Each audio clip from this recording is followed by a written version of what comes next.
السلام علیکم دوستانو، په دې هیله چې ټول به راته روغ او جوړ خوشحاله اوسئ. دوستانو، په نن ویډیو کې د افغانستان د کرکټ څو تازه لنډ مهم خبرونه وړاندې کوم.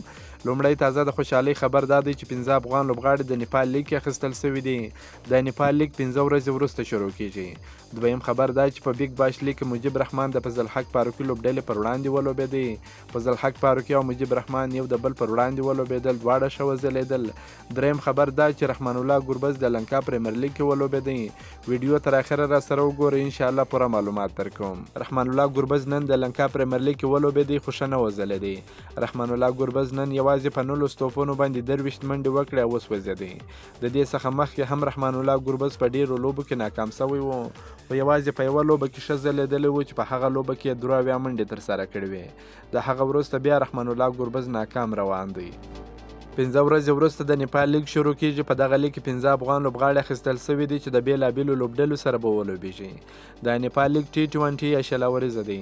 مخکې به په هر لیګ کې ویسټ انډیزان لوبېدل، خو اوس د نړۍ په هر لیګ کې افغانان لوبېږي. په دغه 15 افغان لوبغاړو کې د افغانستان بریدګر توپخونکی محمد شهزاد شامل دی، ابراهیم زدران، عظمت الله عمرزی، اوسنی د 500 ورځو لوبو کپتان حشمت الله شیدي او ظاهر خان چې د بېلابېلو لوبډلو سره به ولوبېږي. په بیګ باش لیګ کې د فضل حق فاروقي لوبډلې د مجیب رحمان لوبډلې ته لوبه وبایلل.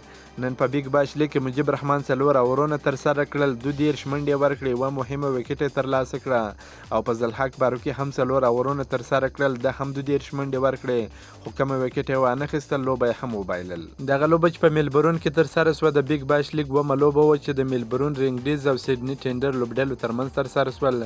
سیډني د ټاس له ګټلو وروسته د توپخنې پرېکړه وکړه. سیډني ټینډر په ټاکل شوو 60 اورونو کې د 6 لوبغاړو په سوځېدو سره 140 منډې وکړې، چې ریلي روسو 53 منډې وکړې او ویلور ډیویس 33 او هیلکس روس 9 زیاتې منډې وکړې. د میلبورن رینګډیز لپاره ټام ریګریس 2، انډر رسل، مجیب رحمان، عاقل حسین او کین ریچارډسن یوه وکټ ترلاسه کړه. د 115 منډو هدف د میلبورن رینګډیز لخوا په وروستي اوور کې پوره کړ او سیډني ټینډر ته یې په زړه پورې ماته ورکړه. چارون پینچ 70 منډې وکړې او نیک میډیسن 9 زیاتې منډې وکړې. سیډني ټینډر ته نیل سامس 3 وکټې واخیستې، ګریندر سنګ 2، برینډن ډوکټ یوه وکټه ترلاسه کړه.